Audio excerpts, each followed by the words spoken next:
Alô, manos, Mano Dal Ponte, Humanos, Radio Show na 92, a música nos conecta, os bons papos nos conectam aqui na 92, 984-410010, manda o WhatsApp pro Maninho para participar do Manos Radio Show. Já segue lá, @Mano Dal Ponte com E, @92 Rock Pop, belezaça no Instagram, acessa o site da 92rockpop.com.br e todas as entrevistas do Manos, no Manos Talk Show no YouTube e também no site da 92, belezaça? Quero mandar um abraço especial, carinho, um presente que eu recebi ontem do Fernando, né, da padaria Santa Bárbara. Ele mandou um pão pra mim. Eu falei ontem no programa com o Max Rego, né, que o pão sintético me dava, não passava bem, e o cara me mandou um pão fatiado maravilhoso. Então depois eu vou passar na Santa Bárbara e fazer uns vídeos aí, mas já quero agradecer, fanzaço da rádio, nosso parceiro, né, patrocinador da 92, e ainda por cima, né, realmente trata a gente bem, com coração. Então obrigado, meu velho.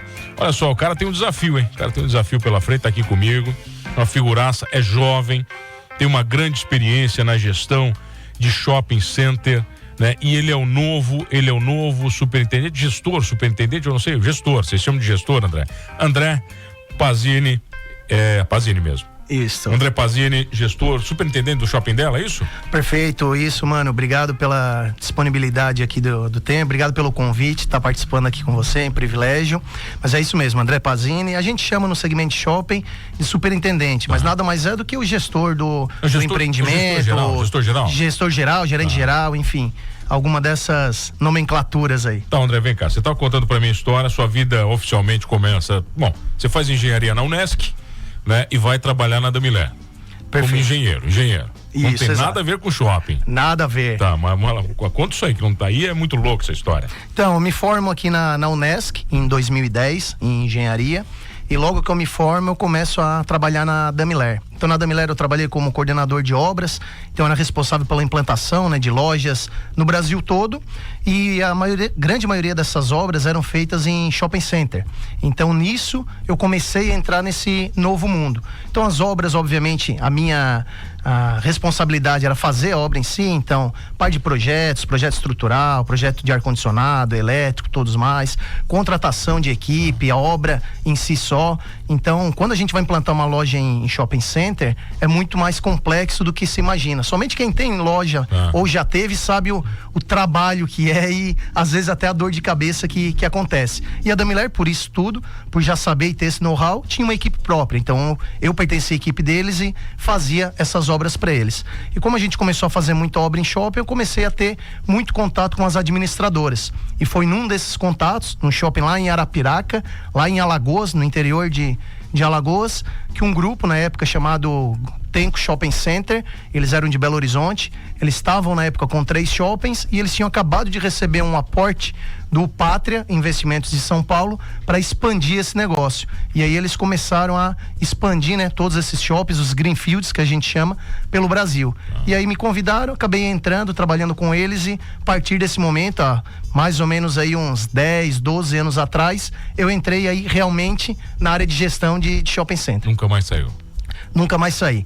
Nem dá pra sair. Eu acho que é um turbilhão tão grande que você nem consegue sair mais, né? Exato. A gente acaba acostumando, porque até brinco, né? Quem entra nesse ramo realmente é quem não gosta de rotina, porque todo dia é um problema novo, é algo novo que a gente descobre. A gente, para conseguir ter uma agenda de rotinas é complicado, porque sempre é algo novo, porque a gente tá num ecossistema, né? O shopping basicamente é o ecossistema, ele envolve várias outras pessoas, ele é, além de uma área comercial que gera resultado, ele é um condomínio também, então junta tudo. Você é o síndico, né, cara? Também. Você é o síndico, né? O que é mais difícil? Você, por exemplo, vender uma loja nova para um shopping ou enfrentar uma reunião de condomínio?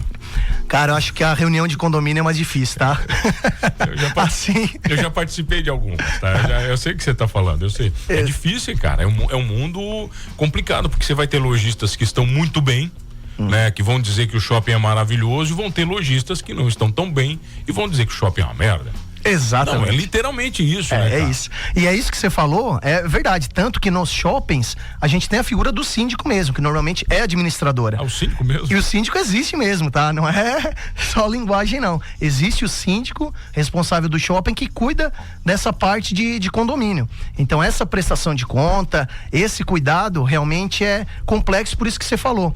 Normalmente, cara, e isso acontece em todos os shoppings, você tem um turnover normal. Tá. Nenhum shopping vai ser 100% locado, tá, e todas essas lojas vão ficar a vida inteira lá. Tá. Então, tem esse turnover, tem essa substituição, teoricamente, que a gente chama, que não pode ter esse turnover muito grande, né? Que isso acaba gerando, reflete uma vacância grande e acaba impactando até nos consumidores, clientes e tudo mais. Mas quando você faz essas reuniões, é exatamente isso. Você tem aí, às vezes, 10, 20% de lojista, né? Do montante de 100 que não performam tão bem, e esses normalmente é o que faz barulho. Assim como você faz uma convenção de condomínio no seu prédio, você vai ter lá 1, 2 ou 5 caras, que é sempre os que dão trabalho na mesma reunião, brigam, mas faz parte do ofício. Ô André, eu falei para você ali fora que você tem algumas missões muito importantes, né? Algumas missões difíceis. Eu acho que a primeira grande missão que você tem, né? Você assume um cargo que foi ocupado aí por quase 40 anos pelo Luiz Rodrigues, né? O Luiz é um grande amigo, falei para você, um cara que eu tenho um respeito gigantesco, que me ensinou muito sobre administração.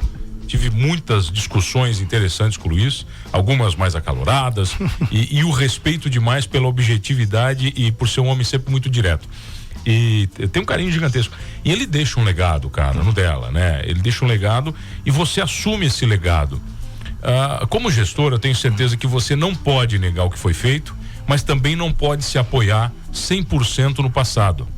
Como é que você enxerga isso? Não, perfeito. Primeiramente, até aproveitar a oportunidade e agradecer, né, o Luiz por todo esse tempo, essa dedicatória dele. Queira ou não, ele dedicou aí 40 anos da vida dele a fazer o dela ser o que é hoje. A gente sabe que o dela, foi o primeiro shopping de Criciúma.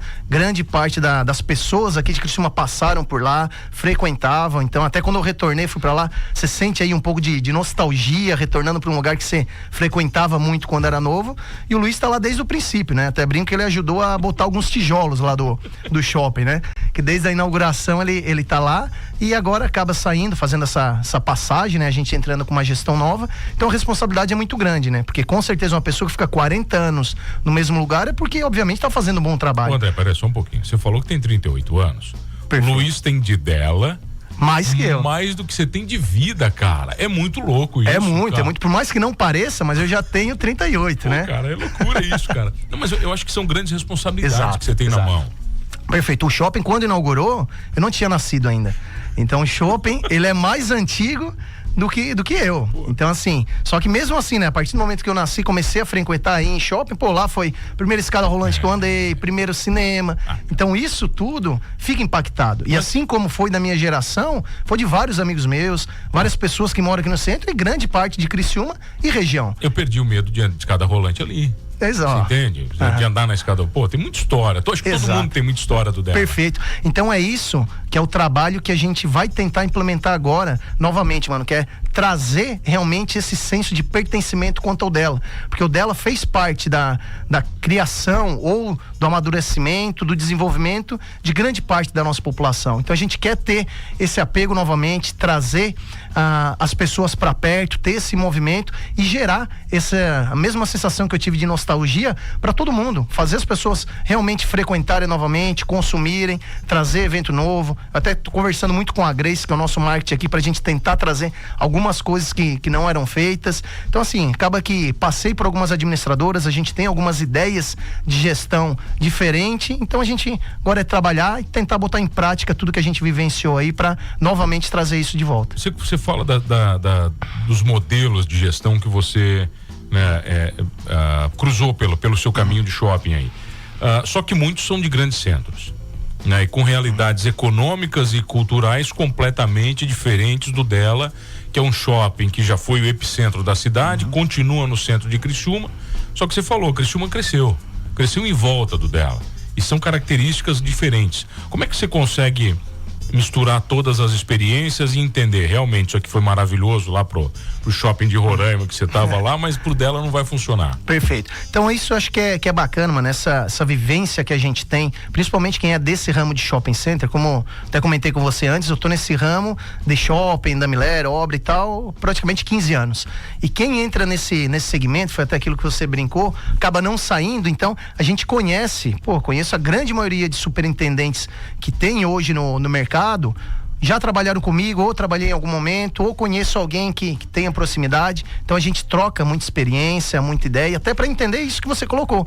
O que funcionaria aqui que não funciona lá em tal lugar? Porque além dessa diferença econômica, a gente tem a cultural também. Então a gente precisa entender nas cidades, ou onde o shopping está inserido, qual que é a cultura da população, se é uma cultura realmente adjacente ao shopping ou não, ou contrária. Então acho que a gente precisa entender um pouco isso. Tem um estudo da Brás que ele comenta que hoje praticamente uma a cada 4 pessoas que frequentam o shopping, ou seja, 25% do nosso fluxo que vai até o shopping, ele vai por conta da localidade. Então a gente já parte aí de 25% da população que frequenta shopping com um benefício muito grande, porque hoje em Criciúma a gente tem praticamente 3 shoppings, né? Que é o Dela, o Criciúma Shopping e o Nações, mas com certeza a melhor localização disparada é o do Dela. A gente tem também essa função de tentar retomar essa nostalgia, esse pessoal que frequentava e que é um ponto muito, muito bom. Então o que a gente precisa trazer além disso? É a questão de um hub de serviço, a parte de gastronomia, porque hoje em dia o público mudou muito, né? De 15 anos atrás, o consumo mudou muito. Então antigamente o pessoal ia até os shoppings realmente para fazer compras, iam obviamente para dar um passeio e tal, mas a grande parte era para comprar alguma coisa. Hoje em dia mudou. Hoje em dia a gente vê que o método de consumo das pessoas era ir até os centros por conta de um entretenimento, uma gastronomia, uma experiência diferente, e a compra é consequência. Então acho que é isso que a gente precisa atuar aqui. Ontem eu tive uma reunião até com o prefeito Vaguinho, com o vice Salésio, já falando sobre isso, porque o dela a gente tem que pensar também não somente nele isolado, a gente precisa pensar que o dela é uma extensão da Praça Nereu Ramos, e a Praça Nereu Ramos hoje é a área central onde a gente tem maior diversificação de lojas, onde tem as pessoas, né, e lojistas mais antigos de Criciúma. Então acho que a gente precisa fazer esse trabalho em conjunto para achar a melhor forma e trazer um benefício não só pro dela, mas para toda essa região central de Criciúma. André, você acha que você tá voltando agora? Você não pode usar a expressão, mas eu posso. Eu acho que o dela é o motor do centro de Criciúma. De verdade, cara. Eu acho que ele, né, como falei pra você, eu já tive 5 anos junto à administração, que me orgulha muito. E ele é um grande motor ali, cara. Ele é um vetor absurdo do centro, cara. Perfeito. Se o centro não entender isso, que o dela tá ali, né? Não para competir, mas para somar fluxo, pô. Exatamente. E é isso que você falou. Acho que a gente tem que entender, principalmente se tem algum lojista ainda que não entende isso, que a gente é uma grande economia na praça. Então a gente não é concorrente, a gente precisa primeiramente trazer esse consumidor para cá, para depois, posteriormente, a gente brigar pela venda. Agora, a partir do momento que a gente não trabalha em conjunto e não traz o consumidor, acaba não tendo venda para ninguém. É o mesmo caso, você vai num shopping center de grande porte, lá dentro você não vai ter uma loja de sapatos, uma loja de alimentação, você vai ter várias lojas competindo entre si, porém o objetivo principal é você levar o fluxo para lá. Então é isso que a gente precisa trabalhar, é isso que a gente precisa ter, esse entendimento conjunto. Eu até tenho uma reunião agendada já segunda-feira com a Andréia também, que é a presidente da CDL, para falar sobre isso. Acho que esse é um esforço conjunto que a gente tem que fazer, que inclusive foi uma das pautas minha com o Vaguinho, que é essa revitalização da Praça Nereu Ramos. Acho que é trazer vida novamente para esse local, que já foi realmente o epicentro da cidade e que infelizmente acabou deixando de ser ao longo do tempo. O Vaguinho recebeu bem isso, cara? Recebeu muito bem, cara. A reunião foi ótima, até elogiei ele. Foi muito melhor que eu esperava, tanto ele quanto o Salésio. O Vaguinho é um gentleman, né, cara? Muito. O Vaguinho é... Ele e o Salésio não para de rir, pô. Exato. Eles estão com riso fácil. E o Salésio até comentou que eles estão fazendo um projeto parecido lá na Santa Luzia, que é a revitalização lá da Praça da Santa Luzia, que já foi aprovado e já está em implantação. Então o pessoal já está fazendo obra, está ajustando, e eles foram muito abertos a isso. Falaram, cara, o André, a gente está dentro, acho que é isso mesmo, a gente só precisa definir um modelo, porque a partir do momento que a gente começa a mexer em algo cultural que é muito forte na cidade, pode às vezes gerar crítico, às vezes gerar um entendimento diferente. Então só a gente costurar isso muito bem, envolver todos os setores, todas as pessoas, pra gente fazer algo que agregue pra cidade e não que às vezes gere uma repercussão pior do que se não tivesse feito. Então acho que o cuidado dele é totalmente pertinente, mas de novo, né, a visão deles realmente é essa, que a gente precisa também fazer alguma coisa e melhorar essa praça e esse centro. André, vamos fazer o seguinte, nós vamos falar do teu planejamento pro dela no segundo bloco. Claro. Né? Eu queria nesse primeiro bloco explorar um pouquinho as tuas experiências, as tuas andanças pelo Brasil. Quais foram as coisas mais chocantes que você viu e os maiores desafios que você teve com shopping center na carreira? Vai lá. Então, tive alguns já, mas falando, uma das coisas que mais me impactou foi, por exemplo, quando eu saí aqui do Sul, que eu estava acostumado a trabalhar, pelo menos na Damiler do Brasil todo, mas sempre tive os pés, as raízes muito fortes aqui no Sul. Então, por mais que eu fosse viajar o Brasil todo e tal, eu sempre voltava a cada 15 dias, 20 dias para Criciúma, ficava aqui uma semana, depois viajava novamente. Então, isso, você cria raízes e acaba não perdendo elas. Só que teve um determinado momento da minha carreira que eu fui convidado a participar de um Greenfield em Roraima, capital Boa Vista, né? Então, quando eu tive esse convite, eu digo, pô, lá pra Boa Vista, lá do outro lado do Brasil, não deve ter nada aí, desculpa até o perdão da palavra, esse povo lá, certo, vai ter índio, levar uma flechada, um negócio complicado. Mas a hora que eu cheguei lá, mano, assim, a realidade totalmente diferente do que eu imaginava. Uma cidade planejada, organizada, limpa, tudo funciona. Cara, assim, foi um choque de realidade muito gigantesco.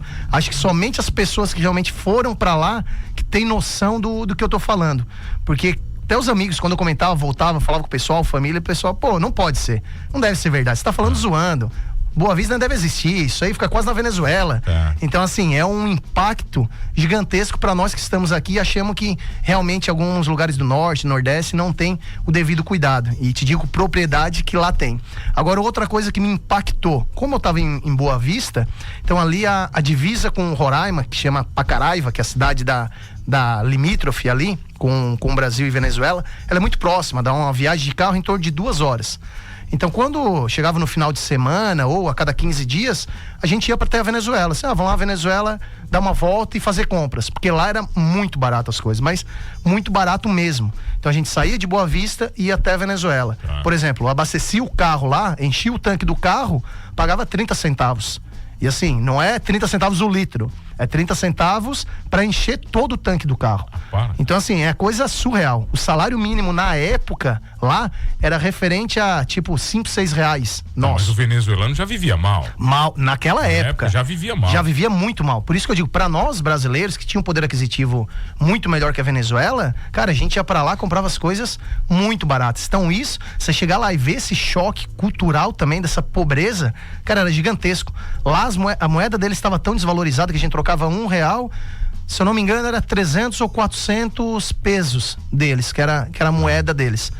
As casas lá de câmbio já não funcionavam mais, porque a moeda era sempre a inflação comendo, todo dia mudava o câmbio, então o câmbio era feito de forma meio que ilegal na rua. Você chegava lá, tinha um pessoal com as roupas falando que vende moeda, você ia comprar, os caras iam com caixa de sapato, saco de lixo, cheio de dinheiro, os volumes de dinheiro, cara, era coisa absurda, Tem um amigo meu que ele andava de bicicleta, então ele ia pra lá na época e comprava a bike da Specialized, que é uma marca muito boa de bicicleta, quem anda deve conhecer. Comprava essa bike lá, Specialized, na época, isso eu tô falando aí há praticamente 10 anos atrás, 10, 9 anos, uma bike da Specialized na época que era em torno de 10, 11 mil reais, lá ele pagava R$1.500. Caraca. Então assim, cara, era um negócio surreal. E, de novo, né, todo mundo passando fome, ia nos supermercados, prateleiras vazias, o que tinha de comida era vencida, e isso há 10 anos atrás. Então imagino hoje como é que tá. Então isso realmente foi algo que me impactou muito. Esses dois choques, primeiro de Boa Vista ser uma cidade tão boa e tão limpa e qualificada, e a Venezuela ter esse choque cultural realmente tão feio e tão pobre, infelizmente. Qual o lugar mais incrível que você trabalhou, cara? Você viu, pô, esse aqui foi diferente. Cara, tem vários fatores. Quando a gente fala assim, pô, muito legal, muito bacana, teve algumas cidades que foi por conta da cultura, e aí eu vou te falar, a Bahia. Cara, quando eu fui pra Bahia, eu trabalhei em Juazeiro da Bahia, que é divisa com Petrolina. Quando eu cheguei lá no shopping, que eu olhei, eu digo, pô, essa cidade aqui teve uma guerra civil há 15 dias atrás. Porque não pode que a cidade é desse jeito. Destruída? Cara, destruída. Você ia andar na rua, era melhor você ir pelo acostamento, tinha menos buraco do que na rodovia. Então, assim, é um negócio surreal, cara. A hora que eu olhei, eu digo, pô, como que passou um projeto de viabilidade aqui nessa cidade? E realmente passou, foi construído o shopping, mas a cidade, assim, destruída. O pessoal até brincava, porque lá você tem o Rio São Francisco, que divide as cidades de Juazeiro da Bahia com Petrolina, que pertence a Pernambuco, e o Rio São Francisco passa bem no meio. E você tem uma ponte grande unindo essas duas cidades. E o pessoal lá de Petrolina, que pertence a Pernambuco, e aí sim é uma cidade mais bonita, mais organizada, brincava que a única coisa bonita que tinha em Juazeiro era a vista de Petrolina. Então, assim, era um negócio bem alucinante, assim. Bem alucinante. Só que com todos esses intempéries, a população de lá abraçava muito bem. Então, pô, o carinho que eu tive lá do pessoal, do aconchego, essa parte de boas-vindas, cara, foi sensacional. Isso, assim, eu lembro até hoje, o pessoal realmente abraçava, ajudava, ia junto, queria fazer o negócio acontecer, até porque tinha esse senso de inferioridade por conta da outra cidade, do outro estado. Então isso foi um negócio muito, o shopping muito legal. Deu uma vida pra eles. Deu, exatamente. Então isso foi muito bacana, cara. E o lugar que mais difícil pra dar volta? Que você imagina, não vai me dizer que foram todas flores, que não foram. Não, a grande maioria, inclusive, tá? Para não ver que esse papo aí que só fez sucesso, que não é assim que funciona, né? Quais os grandes problemas que você teve com os equipamentos? Então, uma das coisas que a gente percebeu, que eu percebi principalmente ao longo desse tempo que eu participei de 6 grandes greenfields, né? Greenfields a gente chama que é a implantação do shopping, desde do lançamento dele, depois a efetiva construção, trabalho e inauguração. Então esse projeto todo a gente chama de Greenfields. Eu tive a participação direta em 6. Fora os outros que eu trabalhei ou já tinha inaugurado, ou ia inaugurar, enfim, que eu fiz parte também do projeto. E uma das coisas que a gente observa, mano, é aquilo que eu falei do começo. O que pega no shopping center, principalmente de começo, é a questão de localização. A localização é primordial, cara. E isso o estudo da Abrace já fala. A gente interiormente já imagina também, mas em números você olha, é absurdo. Quando você faz um shopping mais distante do centro da cidade, seja para pegar uma capilaridade maior, as cidades e tudo mais, ele sofre muito. Porque qual que é o problema que você tem? No final de semana, esse shopping vai bem, porque daí o pessoal vai passear, o pessoal quer conhecer algo novo, só que durante a semana você tem esse hiato muito grande. Porque queira ou não, no interior, isso obviamente que em capitais ocorre menos, até porque a densidade é muito maior, mas no interior ainda tem muita cultura de, pô, é muito longe, não vou até lá, pô, vou demorar 10, 15 minutos pra chegar, que pra nós é muito longe, mas pô, você vai lá pra São Paulo 15 minutos, o cara demora 100 metros pra fazer. O cara tá rindo, né? Exato. Então assim, e o que a gente observou é isso, a localização impacta muito. Tá, mas você tem um inverso agora no dela, porque o dela tem uma localização ótima. Maravilhoso, quer dizer, no meio da semana roda muito bem, e no final de semana você agora tem um desafio de trazer o pessoal pro dela, né? Perfeito, exatamente. Agora é o contrário da tua vida. Isso, exato. Mas é aquilo que a gente falou. Esse é um desafio bacana, acho que a gente tem que trabalhar também. Um dos problemas que a gente tem hoje é a questão de estrutura, né? Estrutura física mesmo, para fazer grandes eventos, trazer algumas coisas interessantes, porque a gente não tem esse espaço, infelizmente, disponível, e por isso que eu falo que a gente precisa utilizar a Praça Nereu Ramos como se fosse uma extensão do shopping. Diz pro Abel comprar praça, cara. Fala pro Abel comprar praça, ali que tá tudo resolvido, pô. A praça, o entorno. Compra em volta ali, termina o dela, e faz um U em volta ali, faz o dela todo ali, cara. Exato. Pô. Mas é isso, então esse acho que é o nosso desafio, de fazer esse evento, ter essas estruturas pra gente conseguir, e por isso que a gente precisa desse apoio da praça, dos lojistas e todo o entorno pra trabalhar todo mundo junto aí. Vamos falar disso na volta, então. André Pazini comigo aqui, ele que é o novo gestor, o superintendente do shopping dela aqui no Manos Radio Show. Sabe que tem gente que ainda fala dela Justina, né? Ah, é? Criciúma, né, meu? Já. Mas eu quando voltei falei umas 2 vezes já também, aí pô, tem que arrumar, é dela. A gente já volta, vai. Pro Manos, voltamos aqui no Manos Radio Show na 92, a música nos conecta. Hoje o shopping dela nos conecta. E eu tenho o prazer de receber André Pazini, ele que é o novo gestor, o novo superintendente do dela, desde 1º de setembro? Isso, 1º de setembro, né? Exatamente, agora, 1 semana e 2 dias, mais exatamente. Você nem conseguiu sentar na cadeira ainda, cara. Pô, nem deu tempo, cara. Não deu, né? Só reunião e documento e problema nenhum, tudo tranquilo. Por enquanto não te deram problema, né? Não, nenhum ainda. Geralmente no primeiro mês você não dá problema pra ninguém, né? Nossa, aí que você se engana. No primeiro dia já chegou uma pilha, está aí. Resolva, que agora o filho é seu. André, quando você se deparou com dela, né, com a proposta de voltar pra cá, né, como é que você imaginava que estava o dela? Então, cara, agora, ultimamente, eu tava em Jaraguá do Sul, né? Então, você tá pertinho. Isso, eu tava num shopping em Jaraguá do Sul. Tá. É um grupo lá de São Paulo também, que eu já trabalhava há algum tempo. Então, a cada 15 dias, praticamente, eu vinha pra Criciúma. Então, queira ou não, a gente frequenta, a gente anda. Então, já sabia os desafios que tinham, o que precisava ser feito. Tanto que na entrevista que eu tive com o pessoal, né? Dos Olivo, com o Henrique Olivo, eu comentei isso, cara, eu frequento, eu vou ali... Não constantemente como eu gostaria, mas a gente sabe das dificuldades, o que precisa, então já meio que sabia. Agora, uma coisa que me espantou muito é que eu saí aqui de Criciúma mesmo faz praticamente 15 anos, né? Retornei e a Praça Nereu Ramos é praticamente a mesma. Então a gente tá falando aí de 15 anos, para quem sai da cidade e retorna, cara, você não vê um avanço, uma mudança, uma melhoria, e isso obviamente impacta em fluxo, em receita, para todo mundo. A gente sabe que ocorre aí uma migração, não só aqui, mas em todas as cidades de interior, dos bairros crescerem, tornarem independentes, digamos assim. Hoje você vai aqui em Criciúma, você tem a Santa Luzia, Rio Maina, Próspera, que são cidades, cara, que você tem banco, você tem varejo, você consegue resolver praticamente a vida inteira lá. Então isso não acontecia há 15, 20 anos atrás. Antes as pessoas precisavam sair desses bairros e vir até o centro de Criciúma para resolver a vida. Então hoje já não acontece mais. Então os bairros têm crescido muito, as pessoas costumam ficar lá e não vir mais para o centro. E o nosso centro, a nossa praça, infelizmente, ela ficou meio estagnada muito tempo. Então acho que a gente precisa, principal de tudo, é fazer um trabalho nisso, atrair as pessoas que estão no centro, porque não dá hoje pra gente também perder o público que já é central. Então é manter as pessoas daqui e aos poucos ir cativando para que essas pessoas que migraram e estão ficando nos bairros comecem a vir novamente pro centro. André, você é um cara de exata, você estava falando para mim que geralmente os superintendentes vem desse ramo, né? O cara da exata, então, quer dizer, você é um cara que gosta de números, de dados, de gráficos, né? Dessa história toda. Você tem noção do fluxo da praça hoje, que não entra no dela? Você tem esses números ou não tem ainda? Não tenho ainda, porque no dela, por exemplo, a gente tem contadores de fluxo. Então eu sei exatamente quantas pessoas entram por dia, horário, para onde que vai, por onde circula. Então a gente consegue fazer esse mapeamento. Na praça hoje a gente não tem contadores de fluxo.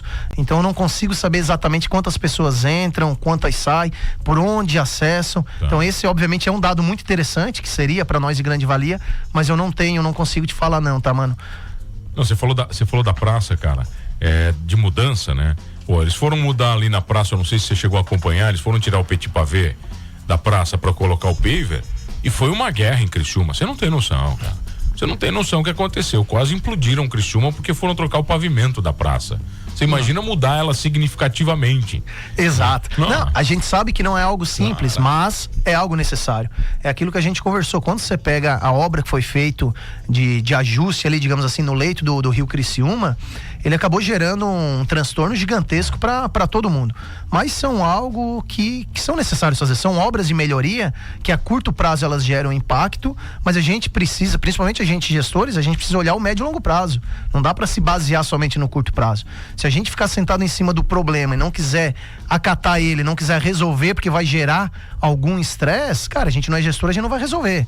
Te digo isso no antigo empreendimento que eu tava agora, cara, era um empreendimento também antigo, ele tinha quase 25 anos e nunca tinha recebido uma manutenção, um retrofit, então ele estava abandonado.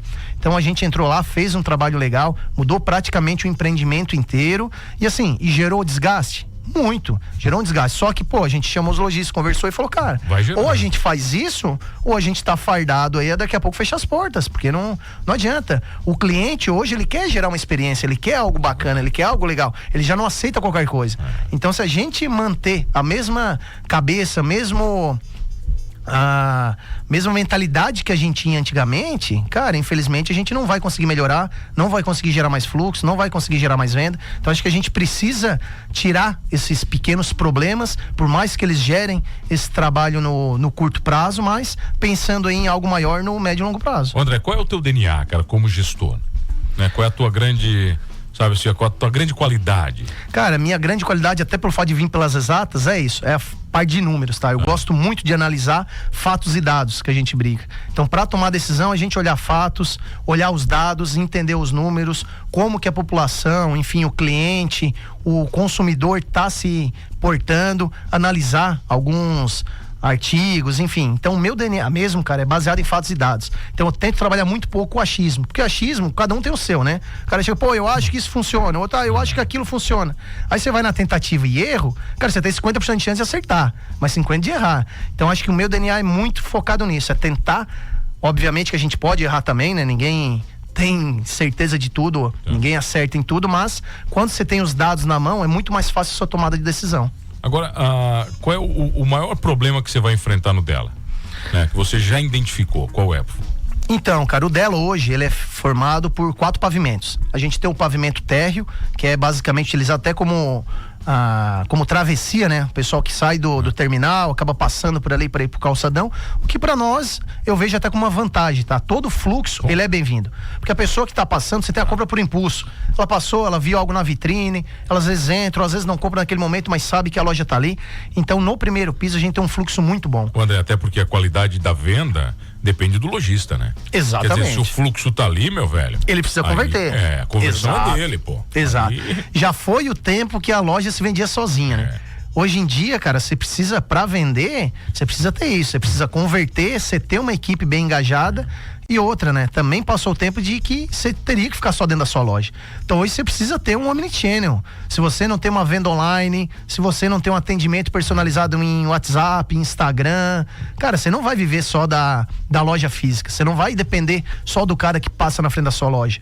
E assim, não é nem só o pequeno lojista. Quando você pega as grandes marcas, você pega aí as âncoras, né? Que a gente chama Renner, Riachuelo, C&A. Cara, esses caras fazem muita venda online, muita venda pro WhatsApp. Então a gente tá falando de grandes marcas já fazendo esse movimento. Por que o cara pequeno não tem que fazer? É esse que tem. Então às vezes a gente pega algum caso de loja, o cara não tem nem Instagram, então o cara não tá nem divulgando a loja dele. Então assim, é complicado também. E normalmente esses caras é que depois reclamam de, pô, não tem fluxo, não tem venda e tal, mas também o cara não se ajuda. Não, isso é normal, né, cara? Então vamos lá, você falou, o primeiro piso é o piso do fluxo, né? Perfeito. Então no segundo piso, hoje é onde a gente tem o maior desafio. Porque o que aconteceu? No dela, antigamente, tinha prazo de alimentação muito bem locado, o pessoal frequentava e tal, mas acabou que ao longo do tempo, a gente ficou com a praça um pouco deficitária e esse fluxo do primeiro pro terceiro piso, ele acabou reduzindo muito. E com essa redução drástica, então a gente acabou, obviamente, as lojas não performando, tendo uma vacância grande e com isso a gente não gera atratividade para lá. Então o nosso grande desafio hoje basicamente é o L2. Até o Luiz antes aí fez um ótimo trabalho no L3, conseguiu colocar vários restaurantes, então não sei se tem frequentado lá ou não, mano, mas é um ótimo lugar para ir almoçar pertinho aqui da rádio, dá para ir andando também. Andando é complicado, né, cara? Daí andar complica o cara. É bom que chega com mais fome, depois volta, já vai digerindo. Andar no verão não dá, né, cara? No inverno até dá. Então acaba que no L3, que é a nossa parte de alimentação, hoje a gente está bem servido, a gente tem 2 buffets, a gente tem uma variedade legal, então a gente está com um fluxo bacana. Então o nosso grande desafio realmente é o piso L2, mas o que eu imagino para esse piso L2? A gente formar um hub de serviço, então preciso ter operações lá que gerem um fluxo forçado, ou seja, o cara que já vai precisar ir até lá. Não adianta a gente colocar uma operação de varejo num fundo de corredor que não tem fluxo, o cara vai morrer. Então é isso que a gente está trabalhando agora. A gente está segregando um shopping entre setores, estão definindo onde vai ficar cada mix e aí a gente trabalhar e levar essas demandas para lá. E no piso L4, aí é o nosso piso de serviço, a gente tem lá um salão que a Jéssica que vai inaugurar agora no final do mês. A gente tem lá a parte do cinema, né? Que é muito legal também, tem várias promoções. Até muita gente acaba esquecendo que tem cinema, mas pô, então relembrando aí, pessoal, a gente tem cinema, né, cinema bom, ingresso barato, pipoquinha gostosa, então lembrem de nós quando quiserem ir pro cinema aí com os filhos. Bomboniere barato. Você conta muito, tá? Muito, porque quando você vai aí, você gasta mais de pipoca do que o ingresso do filme, né? Lá teve um dia que eu levei 4 crianças no cinema. Nossa senhora, que confusão, hein? Complicou. Me arrependo até hoje. Mas foi bom, mas com certeza foi algo que eles vão lembrar o resto da vida, assim como a gente lembrava. Eu também não vou esquecer, eu também não esqueço. Eles vão lembrar por um motivo ou por outro. Mas então é isso, mano. Então acho que o nosso grande desafio hoje é tentar ancorar, digamos assim, esse piso L2 com uma área de serviço. Fora isso, eu quero transformar também dela numa área de gastronomia. Ou seja, a gente ter também um restaurante bom, que possa atender pro pessoal ir, e também com a parte de happy hour. Porque hoje, quando você pega aí o entorno da praça, pô, você quer sair, ou o pessoal que sai das lojas aí 5 horas, 6 horas, você não tem onde ir, tomar um choppzinho, escutar uma musiquinha. Então eu quero tentar formar isso, pegar uma parte ali da frente da praça, montar alguns ambrelones, cadeira, ter um ambiente legal. Isso o pessoal lá de Blumenau tem um Shopping H, que é lá de Blumenau, fez algo parecido. Eu tive lá uns 20, 30 dias para conhecer também, para ver.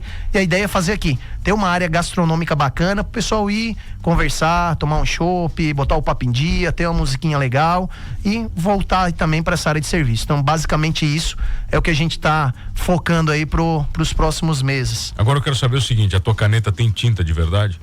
Te deram uma caneta cheia de tinta? Deram sim. Então a caneta... Não, se a caneta tem tinta, tudo bem, né? Tem, isso não é desculpa. Então a caneta tá com bastante tinta, dá pra gente rabiscar e riscar bastante aí.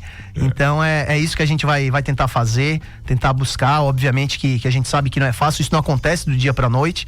E assim como eu falei, isso é um planejamento, e como todo planejamento a gente precisa startar, mas a gente precisa de um tempo de maturação para que ele possa realmente sair do papel e se efetivar. Mas o mais importante a gente tem, que é o planejamento. Então, a partir de agora é acompanhar aí e fazer acontecer. Como é que você faz para unir lojista, André? Porque você está falando de número, é tudo maravilhoso. Você olhar para sua planilha, os números não te incomodam, né? Não são pessoas, não tem opiniões, né? Não tem momentos estáveis. Só que você tem que unir os lojistas, cara. Se você não conseguir unir os lojistas, tudo que você está falando meio que, né, não funciona plenamente. Qual é a tua estratégia para isso? Cara, acho que nada mais certo até hoje, ou pelo menos eu não conheço nada que funcione mais como bom e velho corpo a corpo. O que acontece muito, pelo menos eu acompanho, né, nessas minhas rodanças por aí, nos shoppings, gestões, outras gestões e pessoal que a gente conhece, conversa, é isso. O pessoal não tem esse contato, não relaciona, não conversa, é difícil de chegar. Então isso acaba afastando muito. Então acho que um dos principais fatores que levam o lojista a realmente ficar chateado ou ter esse desalinhamento, digamos assim, com a administração e até entre eles, é isso, é a falta do corpo a corpo. É você dar a cara ao tapa, ir lá e explicar o que está acontecendo. Porque no final do dia, o pessoal quer ser escutado, o pessoal quer entender qual que é o planejamento, o que está prevendo, como que vai ser feito. Então é isso que eu entendo que funciona, tá, mano? Que é chegar realmente, tá próximo e conversar e tirar todas as dúvidas. A gente não tá aqui para esconder nada de ninguém, então acho que conversando todo mundo se entende. Agora sim, você já teve momentos maravilhosos de encher um shopping de loja e já teve que fazer muito distrato, imagino também. Correto. Né? E o distrato, pô, ninguém gosta de fazer isso, né? Ninguém gosta de demitir, ninguém gosta de fazer um distrato, né? E geralmente com isso vem dor, né? Vem caos, né? Vem processo e todo mundo... Você fez muito isso, teve que fazer? Cara, sim. Como comentei antes, todo shopping ele vai ter um turnover, isso é normal.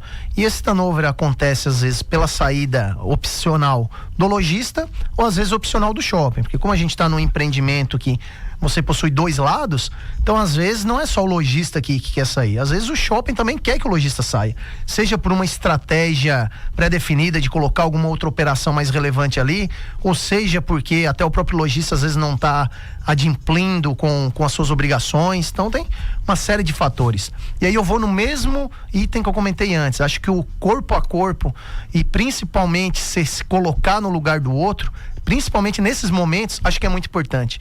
E isso eu tentava fazer muito e tento fazer até hoje. Porque é muito difícil o cara que às vezes investiu tudo que tinha numa operação e ela acabou não dando certo e o cara vai ter que fechar e mesmo assim ficar devendo. Isso é só mandar uma carta de despejo, mandar o cara se virar, fechar as portas, deixar o cara sem nada. Isso é muito ruim. Então por isso que eu digo novamente, acho que você tem que ter a hombridade de ir lá, conversar com a pessoa, explicar o que está acontecendo, tentar ajudar. Obviamente que a gente tem limites do que a gente pode fazer ou não, mas tentar ajudar de todas as formas. Nesse antigo empreendimento que eu tava, eu devo ter feito uns 4 ou 5 despejos lá.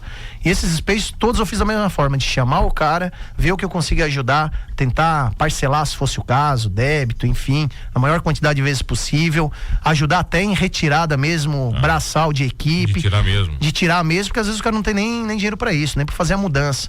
Então acho que a empatia é uma das principais virtudes que a gente tem que ter e colocar no lugar do cara. Se o cara tá num momento difícil desse, não é porque ele quis. O cara não tá lá e não chegou nesse fim do poço, digamos, porque ele quis estar lá. Então já que ele está, vamos tentar ajudar dentro das nossas possibilidades o máximo possível. Então assim, teve cara inclusive que destratou lá comigo, que a gente terminou a relação tranquila, de boa, e o cara ia lá no empreendimento tomar café comigo, conversar e falar como é que tá. Então acho que isso é o que fica.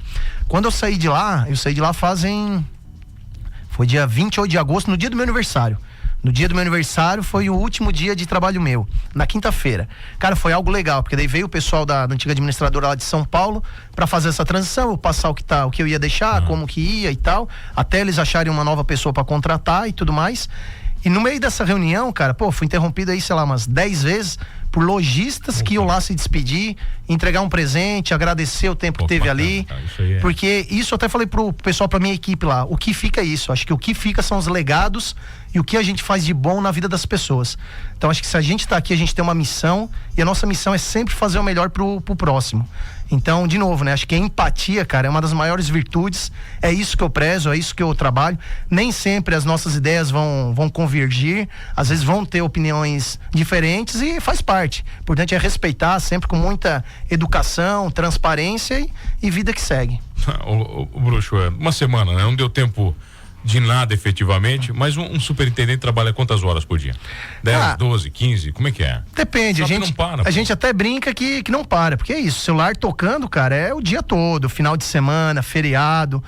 Então, assim, a gente não tem um horário pré-definido, mas... Tem manutenção que rola no meio da noite, quer dizer, montagem toda hora, à noite. Problema, às vezes, você tem uma troca de transformador à noite que dá um problema, você precisa resolver à noite, porque senão pela manhã o shopping não vai abrir. Eu tive um caso num shopping, cara, que eu estava, não sei se você já viu aquelas torres grandes que tem do lado dos shopping centers, umas torres de armazenamento de água gelada, que a gente chama, porque o sistema de ar-condicionado do shopping ele funciona com água gelada.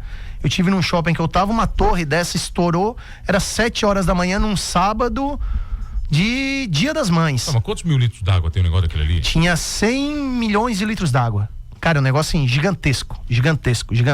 Tá, e essa água foi pra onde? Alagou, porque o shopping que eu tava, ele era térreo, e essa água escoou pelo estacionamento, entrou no térreo inteiro. Então alagou loja, alagou faculdade, alagou academia. Caraca. Eu lembro que eu tinha acabado de acordar no sábado, tinha sentado na mesa pra tomar café com a minha esposa e minha filha, eu tenho uma filha pequena. Caraca. Então eu tinha acabado de sentar e meu celular toca, era 7h15 da manhã, era o pessoal da minha central, daí eu atendi isso que foi, deles, cara, problema gigantesco aqui, vamos te mandar o vídeo. A hora que ela mandou o vídeo nem aqui... falou o que era. Nem falou o que era, só mandou o vídeo. A hora que eu olhei o vídeo, cara, a torre, basicamente, ela trincou, e nessa trinca, cara, era água saindo ali a roda. Depois eu vou até te mostrar o vídeo aqui, pra você dar uma olhada. Caraca. E não tem o que fazer, cara, porque, um tanque daquele ali saindo, o que eu fiz foi ligar para as empresas que prestavam serviço na cidade de desentupir fossas, coisas, drenagens. A gente tava com 8 caminhões lá de drenagem, tentando jogar água do shopping pra rua.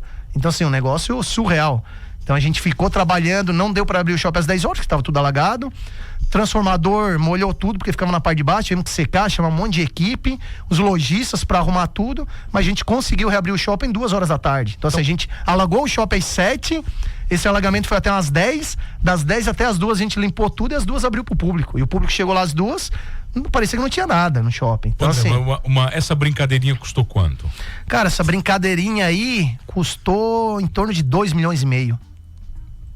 Por baixo, assim. Caraca, velho. É uma brincadeirinha meio salgada. Caraca, mas foi em torno de 2,5 milhões. Até porque o equipamento, ele tem vida própria, né? Ele tem vida própria, ele é uma construção, ele tem idade, vão acontecer problemas, né? Não tem jeito. Não tem jeito. Tanto que todo mundo que eu conversei, de novo, né, cara, a gente tem contato com muita gente no segmento. Caraca, velho. Todo mundo que eu falei, o pessoal falou, cara, eu nunca vi um tanque desse fissurar. Até hoje, nunca vi. Porque ele tem uma chapa ali, a chapa densa de 50 milímetros. Então é algo muito resistente. E acabou fissurando. Aí, pô, como que você vai prever um negócio desse? É algo que você não consegue. A gente tem manutenção predial, preventiva, mas você não consegue prever que vai romper um tanque desse. Então, infelizmente, às vezes acontece algumas coisas que a gente tem que estar atento também. André, parte de tornados, enfim. Tudo, né, cara? Nossa. Tem tudo isso aí, né? Você tem telhado, loucura, chuva aqui na região. Pô, tem umas chuvas torrenciais aqui, que isso aí causa um caos também no shopping. Não, transtorno gigantesco. A gente já teve shopping que, por conta de chuva, transborda as calhas e acaba subindo água pelo telhado e vazando pelos vãos, né, que chamam. Isso, volta e meia aparece aí vídeos na internet, enfim, rede social, teto de shopping caindo, desabando. É por conta disso, essas chuvas torrenciais que o sistema pluvial não dá conta de absorver. André, como é que você faz para não colocar as tuas preferências pessoais no equipamento? Porque tem lojas que você gostaria que estivesse, porque você gosta muito, mas às vezes não vão performar, não vão. Como é que você faz para separar isso? Tudo bem que você é um cara mais lógico, né? Mas mesmo assim você vai ter o gosto pessoal. Então, a gente faz muito, que eu comentei, que é os estudos de mix, né? Então a gente faz estudo com os clientes, ou seja, a gente pega uma amostragem de cliente, vê o que esse cliente costuma frequentar no shopping e o que ele gostaria de ter. E a partir disso a gente busca essas lojas. Então, é fazer muito essa segregação, é ver o público e o que ele consome para daí a gente colocar. Aonde tu vai escolher. Mas com certeza, quando tem alguma lojinha sobrando, eu tento colocar alguma coisa aí do que você gosta. Do que eu gosto também. É bom, né, cara? É bom. As negociações de loja são muito difíceis? Sempre. Cara, não são não. Acho que, de novo, né? Tudo é transparência. A partir do momento que você explica pro lojista que tá entrando o que ele vai pagar, como que vai pagar, não tem segredo nenhum. Porque quando a gente olha um shopping diferente de uma loja de rua, ou uma loja de outro local que a pessoa vai alugar, que você tem o boleto fixo ali do mês, você sabe, pô, negociei R$5.000, vou pagar, vai ser os 5.000 e acabou. No shopping é diferente. No shopping você tem o aluguel, você tem condomínio, você tem fundo de promoção e propaganda, você tem os encargos específicos, que entra água gelada, entra elétrica, entra água fria. Então acho que tudo isso é a forma que você negocia no começo. Aquela velha história, né? Se começar redondinho, termina redondo. O problema é quando começa meio quadrado, que a pessoa entra sem saber o que tem, cara, no primeiro boleto dá confusão, dá problema. Agora no dela também você tem uma característica que é muito nossa, né? Você tem lojas de tudo que é tipo. Você tem lojas de proprietário, lojas alugadas, lojas do dela, lojas arrendadas, você tem tudo, cara, ali. Você tem um mix gigante ali, cara. Tem gente de tudo que é tipo ali dentro. Exato. Hoje, grande parte, né, das lojas ali são do Abel, né? Do Abel Olivo. Mas tem algumas outras lojas de algumas outras famílias. São poucas, tá? Não são muitas, são os minoritários. Então acaba que, por conta dessa majorização dessas lojas, as definições acabam ficando com a administração, então acabam ficando conosco. Você tem liberdade, então. Exatamente, a gente tem liberdade para fazer por conta do volume, né? Como no final do dia é um condomínio também, então a gente tem aí mais de 2/3 das lojas, a gente tem essa liberdade. Tem mais voto? Exatamente. André, não dá tempo para mais nada, cara, para te agradecer, né? Uma semana e não deu nem tempo de você realmente, como falei, entender tudo, né, cara? Pô, você vai precisar de um tempo para entender toda a essência do que você tá. Mas quero desejar muito sucesso a você, né? E esse desejo não é do Mano, é da 92 realmente, porque acho que todos aqui cristiumenses têm um carinho absurdo pelo dela, você já tem, então quer dizer, não é difícil, você não tá vindo de fora, né? Você é um cristiumense voltando para casa e eu tenho certeza aí com a tua visão o dela vai ganhar muito.